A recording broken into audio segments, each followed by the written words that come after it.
우리 옆 사람과 함께 인사해 보겠습니다. 네. I have a dream. 네. 네.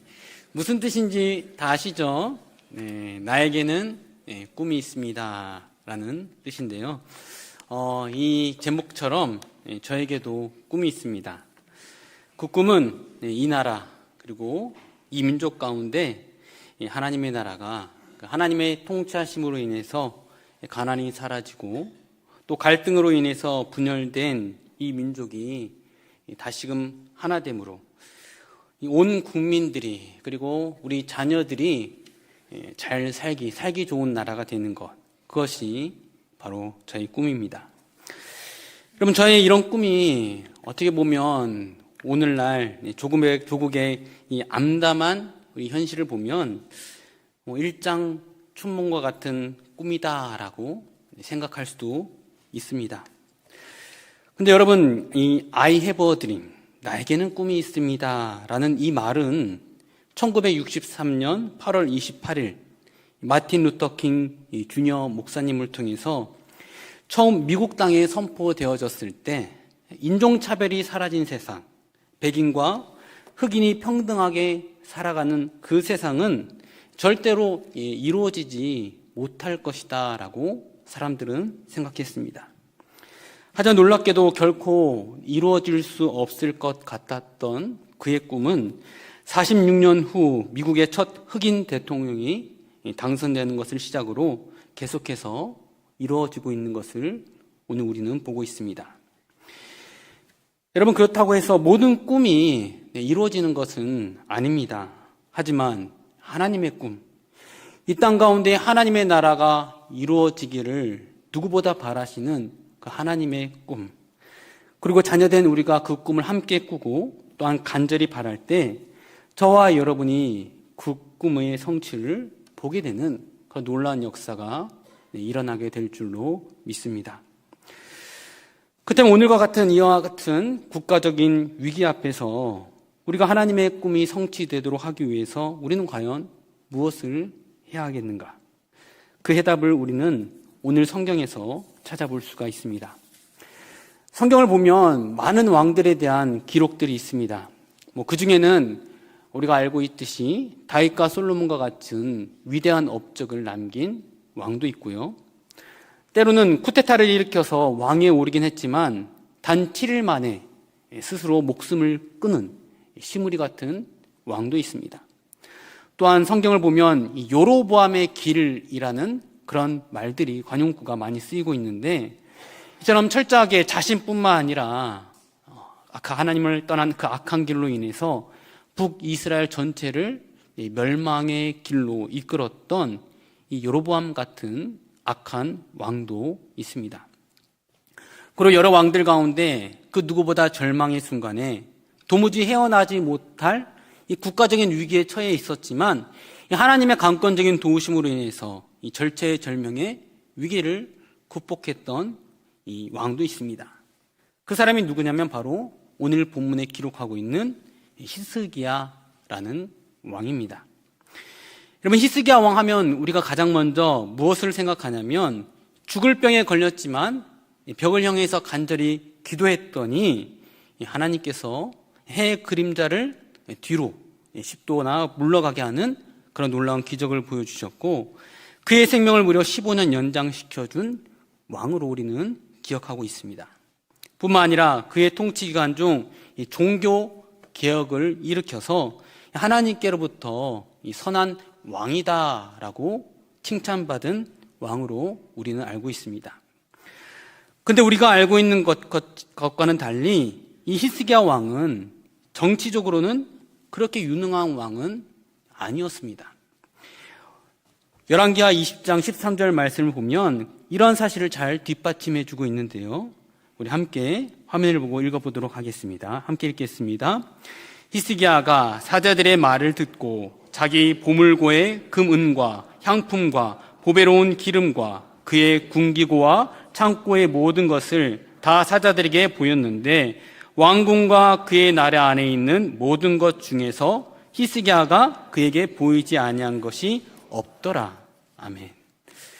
그럼 방금 읽은 말씀을 보면 히스기야는 자신을 병문화해 왔던 이 바벨론의 사자에게 나라의 1급 기밀이었던 모든 재정 상황을 다 보여주었고 심지어는 군사 비밀까지도 보여준 것을 우리는 성경 기록하고 있습니다.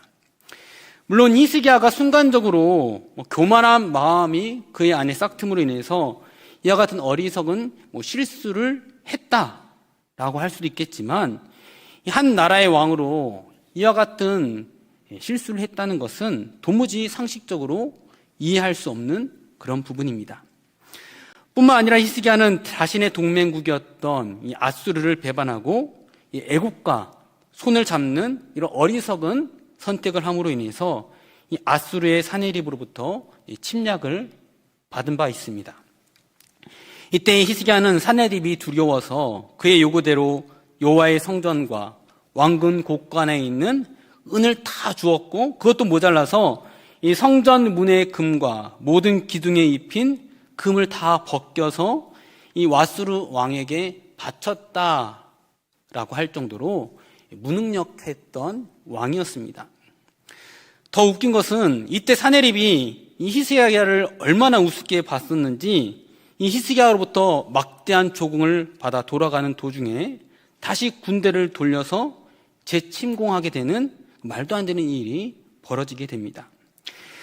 이때 사네립은 여러 가지로 히스기야를 비방하며 무조건 항복할 것을 강요하는데 그 비방에 대한 내용을 살펴보면 이렇습니다. 너희들이 무슨 힘이 있느냐? 너에게 말 2,000피를 준다고 해도 너희들은 탈자가 없다. 보라, 내가 애굽을 의지하도다. 그들은 상한 갈대의 지팡이와 일반이라. 이 열방의 신들 중에 어떤 신이 그 나라를 내 손에서 건져내었기에 여호와가 능히 예루살렘을 내 손에서 건지겠느냐. 이와 같은 사네립의 비방에 히스기야는 자신의 참담함에 대해서 이렇게 표현하고 있습니다. 아이를 낳으려 하나 해살할 힘이 없음 같도다. 여러분 이게 무슨 말입니까? 내 뱃속에 아이가 있는데 임신을 했는데 그 아이를 낳을 힘이 나에게 없다. 이스라엘 가운데 수많은 백성들이 있지만 그들을 구원할 힘이 나에게는 없다라는 말입니다. 한마디로 내가 한 나라의 왕이지만 자신의 무능력함으로 인해서 모든 백성이 이제 죽을 위기에 처해 있다라는 그런 한탄을 하고 있는 겁니다. 하지만 놀라운 것은 이처럼 무능력한 히스기야였지만 하나님께서는 그런 히스기야를 버리지 않으셨을 뿐 아니라 히스기야를 통해서 이 국가의 위기를 극복할 수 있도록 하셨다는 겁니다. 이처럼 난국을 극복했던 히스기야의 모습을 통해서 오늘 우리도 이 나라의 위기 앞에서 어떻게 행동해야 하는지 우리 함께 살펴보았으면 좋겠습니다. 첫째로 국가적 위기 앞에 히스기야는 모든 신하들에게 함구령을 내립니다. 사람들이 문제가 생기거나 위기에 몰리게 되면 가장 먼저 뭘 하냐면 말을 하게 됩니다. 말이 무성해집니다. 그런데 말이 무성해지면 쉽게 해결될 문제도 점점 큰 문제로 확대되게 됩니다. 그리고 모든 이들의 사기를 꺾어 놓게 되고 결국 해결할 수 없게 되는 지경에 이르게 됩니다. 또한 말이 무성해지면 불평과 불만을 털어놓게 됩니다. 그리고 서로 비방하고 서로에게 책임을 전가함으로 공동체의 분열을 가져오게 됩니다. 그리고 무엇보다도 하나님을 원망하게 됩니다. 결국 작은 문제에서 발생했던 원성과 불만이 공동체를 무너지게 할 뿐만 아니라 이 하나님과도 멀어지게 만드는 그런 도구가 된다는 겁니다. 지금 우리는 갑작스럽게 선포된 계엄령과 또 그 후폭풍을 우리가 수습하기 위해서 국회는 그 어느 때보다 치열한 공방을 주고받는 가운데 있습니다. 그리고 요동치는 주가와 국가 위상의 추락으로 상상할 수 없는 경제적 손실을 떠안게 되었고 그로 인해서 온 국민들이 고분분투하고 있는 가운데 있습니다. 그러다 보니까 우리 믿음의 성도들도 이 어수선한 분위기로 인해서 그 마음이 심란하지 않을 수가 없습니다. 물론 저 역시도 마찬가지입니다. 하지만 이런 문제 앞에서 무엇보다 우리가 먼저 해야 할 것은 바로 히스기야처럼 입을 다무는 겁니다. 오늘 말씀을 보면 이사야 36절 21절 말씀을 통해서 히스기야는 그 신하들에게 아수르의 핍박과 모욕에도 잠잠하라 라고 함구령을 내리고 있습니다. 그런데 히스기야의 이 함구령은 불평과 불만을 잠재우기 위해서 백성들에게 이 함구령을 내렸던 것은 아닙니다. 히스기야 왕이 함구령을 내린 가장 큰 이유는 우리의 입을 열지 않음으로 인해서 하나님의 음성을 듣기 위함이었습니다. 이것이 어려움 가운데 하나님께서 우리에게 원하시는 해결 방법입니다. 우리는 어려울 때 침묵함으로 하나님의 음성을 들어야 합니다. 문제를 해결하기 위해서 이 사람 저 사람 이야기를 할 수 있습니다. 목소리를 내어놓을 수 있긴 하겠지만 그렇게 다 보면 하나님의 음성을 우리가 놓치게 된다라는 겁니다. 때문에 우리는 개인의 문제뿐만 아니라 국가의 문제 그리고 교회의 문제 앞에서 침묵할 줄 알아야 합니다. 그런데 제 이야기는 자칫 오해하게 되면 그리스도인들은 국가의 문제 앞에서 아무 말도 하지 않고 침묵해야 한다라는 말입니까? 라고 오해할 수도 있습니다. 분명히 말하자면 제가 말하는 침묵은 무조건적인 침묵을 말하는 건 아닙니다. 과거 독일 교회는 2차 세계대전을 일으켰던 이 아돌프 히틀러가 나라의 정권을 장악했을 때 히틀러를 구세주로 고백하고 그의 정책을 맹목적으로 추종한 바 있었습니다. 그 결과 무고한 수많은 유대인들이 히틀러와 나치에 의해서 학살을 당했고 전 세계가 전쟁으로 인해서 폐허가 되는 가운데서도 독일 교회는 그저 침묵하고 있었을 뿐 아무런 목소리를 내지 않았습니다. 이때 독일 교회의 침묵과 또한 히틀러의 권력에 저항하기 위해서 고백교회를 설립했을 뿐만 아니라 목숨을 걸고 히틀러의 암살에 참여했던 목사님이 계셨습니다. 이 목사님의 이름은 디트리 본 회퍼라는 목사님으로 어떻게 목사로서 히틀러의 암살에 참여할 수 있습니까? 라는 질문에 이 목사님은 이렇게 대답을 합니다. 제 정신을 잃은 운전자가 폭주하면서 수많은 사람들을 해치고 있다. 이 폭주를 멈추게 하기 위해서는 부득불, 폭력을 사용할 수밖에 없다. 이는 미친 사람이 모는 차에 희생되는 많은 사람들을 돌보는 것만이 목사로서 나의 과제만은 아니기 때문이다. 이 미친 사람의 운전을 중단시키는 것도 바로 나의 과제다. 악을 보고 침묵하는 것은 그 자체가 바로 악이다 라고 이야기합니다. 여러분, 보네포 목사님의 말씀과 같이 우리는 악 앞에서 우리는 침묵해서는 안 됩니다. 교회는 세상의 앞에서 무엇이 하나님의 뜻인지 분명하게 말할 수 있어야 하고, 성도는 더 나아가서 하나님의 뜻이라면 목숨을 건 헌신과 희생을 할 수 있어야 합니다. 하지만 그 이전에 반드시 필요한 것은 하나님 앞에서의 침묵이 필요합니다. 하나님께서 우리에게 무엇을 요구하고 계시는지, 하나님의 뜻은 과연 무엇인지 그 음성을 듣기 위한 침묵의 시간이 우리에게 필요하다라는 말씀입니다. 찬양 중에 이런 찬양이 있습니다. 주 예수께 조용히 나가 내 모든 짐 내려놓고 주 십자가 사랑을 믿어 죄사함을 너 받으라. 여러분, 이 찬양의 가사와 같이 주님 앞에서 침묵할 줄 아는 저와 여러분이 되기를 바랍니다. 우리의 침묵을 통해서 하나님의 일하심이 이 땅 가운데 일어날 수 있기를 주님의 이름으로 축원합니다. 둘째로 문제 앞에 히스기야는 자신이 먼저 성전에 들어가서 옷을 찢고 굵은 베옷을 입었습니다.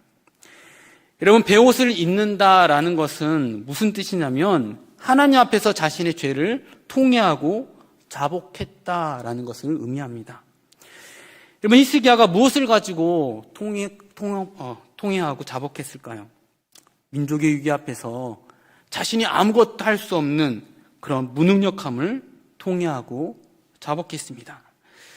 자신의 무능력함으로 인해서 나라가 위기에 처하게 될 수밖에 없었던 그 현실을 보며 그는 회개했습니다. 그리고 하나님의 이름이 이방 나라에 모욕받게 된 것을 그는 통회하고 자복했습니다. 여러분, 우리도 나라의 위기 앞에서 그리스도인으로서 무능력하게 살아왔던 우리의 모습을 돌아보며 통회하며 자복할 줄 알아야 합니다. 하나님께서는 우리에게 세상을 이길 능력을, 권세를 분명히 주셨습니다. 또한 예수님께서는 우리로 하여금 세상의 빛과 소금이 되어야 한다라고 말씀하셨습니다. 그런데 우리의 모습은 과연 어떻습니까? 세상 사람들이 그리스도인을 어떻게 평가하는지 여러분 너무나 잘 알고 있지 않습니까? 말과 행동이 다른 사람들, 실력도 없으면서 말만 많은 사람들, 정말 안타깝게도 이러한 평가를 우리는 받고 있습니다.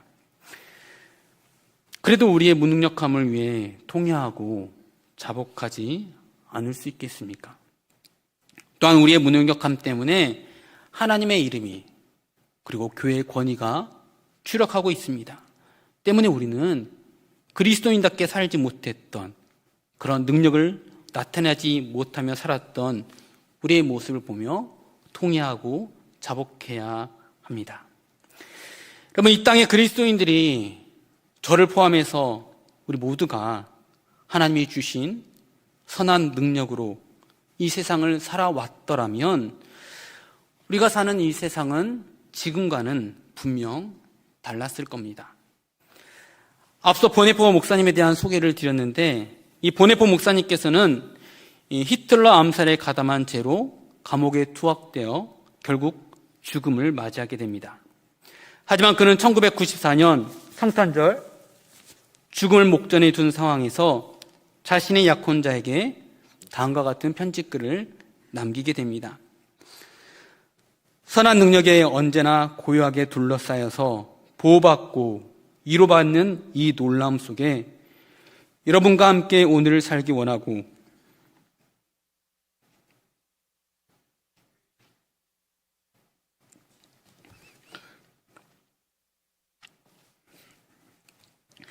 그리고 여러분들과 함께 새로운 한 해를 맞이하기 원합니다.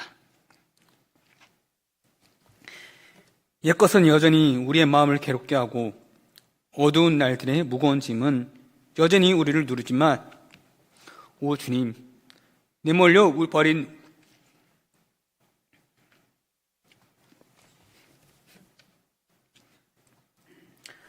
우리의 영혼에게 주님께서 예비하신 구원을 주옵소서. 주님께서 쓰라리고 무거운 고통의 잔을 가득 채워 저에게 주셨으므로 저희는 선하고 사랑스러운 손으로부터 떨림없이 감사함으로 받습니다. 그럼에도 주님께서는 저에게 이 세상에서 기쁨과 빛나는 햇빛을 주기 원합니다. 그러기에 저희는 지나간 일들을 회상하며 저희의 생명을 온전히 주님께 맡깁니다. 주님께서 우리의 어두움을 밝히신 촛불은 오늘도 밝고 따뜻하게 타오르게 해 주옵소서. 우리가 다시 하나 되게 하여 주시옵소서. 우리는 압니다. 당신의 빛이 밤을 비추고 있음을.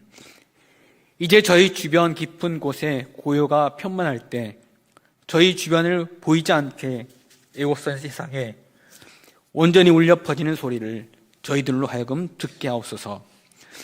주님의 모든 자녀들이 소리 높여 부르는 찬양을 선한 능력에 우리는 너무 잘 보호받고 있으며 믿음으로 일어날 일들을 기대하고 있습니다. 하나님께서는 밤이나 아침이나 우리 곁에 계십니다. 또한 매일의 새로운 날에 함께 하십니다. 여러분, 죽음 앞에서도 하나님의 선한 능력이 우리와 함께 하시기에 앞으로 일어날 일들을 믿음으로 바라볼 수 있기를 바랍니다. 그리고 세상이 비록 혼란과 어둠 가운데 있지만 저와 여러분이 한 사람의 그리스도인으로서 매일매일의 삶 가운데 우리가 통회하고 자박함으로 선한 능력을 나타내며 살아갈 수 있는 은혜가 있기를 바랍니다. 그때 하나님께서는 이 나라를 반드시 회복케 하시는 역사를 이루실 줄 믿습니다. 세 번째로 문제 앞에서 히스기야는 신하들을 선지자 이사야에게 보냈습니다. 그리고 기도를 부탁합니다. 4절 말씀 우리 함께 읽겠습니다. 우리 화면을 보시고 4절 말씀 함께 읽겠습니다. 시작.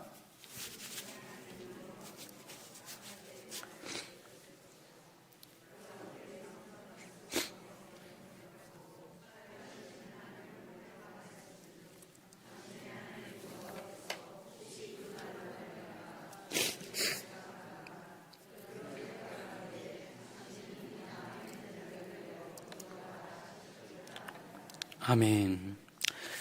4절 말씀 보면 히스기야는 이렇게 이야기합니다. 당신은 이 남아있는 자들을 위하여 기도하라. 여러분, 우리는 이런 말을 종종 합니다. 너무 바빠서 기도합니다. 많이 들은 이야기죠. 이 말을 우리는 잘 알고 있고 또한 그렇게 기도해야 한다라고 생각합니다. 그리고 그 말을 들을 때마다 맞아, 바쁠수록 기도해야지 라고 스스로 마음을 다잡곤 합니다. 근데 마음과는 달리 실제 우리가 바쁠 때, 위기가 눈앞에 닥쳤을 때 여러분 정말 기도하십니까? 여러분, 바쁘니까 기도해야 한다는 것을 우리는 너무나 잘 알고 있지만 실제 삶 속에서는 잘 지켜지지 않습니다. 그 이유가 뭘까요? 여러분, 그 이유가 뭐라고 생각하십니까? 여러분, 그 이유는요, 우리가 스스로도 잘 알고 있다시피 평상시에도 기도하지 않기 때문입니다. 우리가 평상시 기도하지 않기 때문에, 기도의 훈련이 되어 있지 않기 때문에 바쁠 때 삶의 위기 앞에서 정말 기도해야 하는데 기도하지 못하는 겁니다. 오늘 우리가 함께 나누고 있는 말씀에서 히스기야가 아수르 군대가 쳐들어왔을 때 이사야 선지자에게 기도를 부탁했다는 그 내용, 우리는 너무나 잘 알고 있습니다. 그리고 우리도 히스기야와 같이 국가의 위기 앞에서 우리도 기도해야 한다는 것, 우리 남은 자들을 위해서, 이 땅에 남겨진 하나님의 백성들을 위해서, 그리고 우리 자녀들과 후손들을 위해서 기도해야 한다는 것 너무나 잘 알고 있는 사실입니다. 하지만 여러분, 기도하고 계십니까? 이 나라의 위기, 하나님이 아니면 해결할 수 없다라는 그 간절함과 절박한 심정을 가지고 과연 기도하고 계십니까? 여러분, 하나님께서는 우리에게 이미 그 해답을 역사를 통해서 또한 히스기야의 기도를 통해 보여주셨습니다. 여러분, 답을 알고 있으면서도 정답지에 그 답을 적지 않으면 그 시험은 변명할 여지 없이 빵점입니다. 여러분, 우리의 삶이 빵점짜리 삶이 되어서야 되겠습니까? 저요, 여러분이 꿈이 빵점짜리 인생을 사는 것이 아니라 하나님께서 보여주신 그 답을 따라서 문제 앞에서 하나님의 음성을 듣기 위하여 때로는 침묵하고 하나님의 백성답게 살지 못했던 나의 삶, 선한 능력으로 살아가지 못했던 나의 모습을 회개하는 가운데 기도로서 하나님을 도우심을 구해야 하지 않겠습니까? 오늘 여러분은 무슨 꿈을 꾸고 계십니까? 이 나라 가운데 하나님의 나라와 통치하심이 이루어지는 꿈, 그 꿈을 오늘 저와 여러분이 함께 꿀 수 있기를 바랍니다. 그리고 그 꿈이 그저 허망된 꿈이 아니라 이 땅에 남겨진 자들, 참 하나님의 백성된 저와 여러분의 삶을 통해서 도무지 해결되지 못할 것 같았던 이 나라의 문제가 해결되고 참 평안과 샬롬의 역사가 이루어지는 은혜가 있기를 주님의 이름으로 축원합니다. 아멘. 기도하겠습니다. 사랑과 은혜가 많으신 하나님 아버지, 감사합니다. 하나님, 위기 속에서 우리가 기도해야 할 것을 알게 해주시니 감사를 드립니다.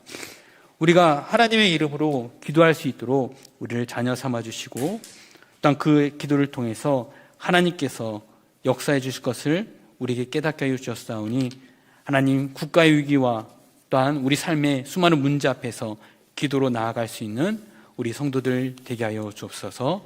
예수님의 이름으로 기도합니다. 아멘.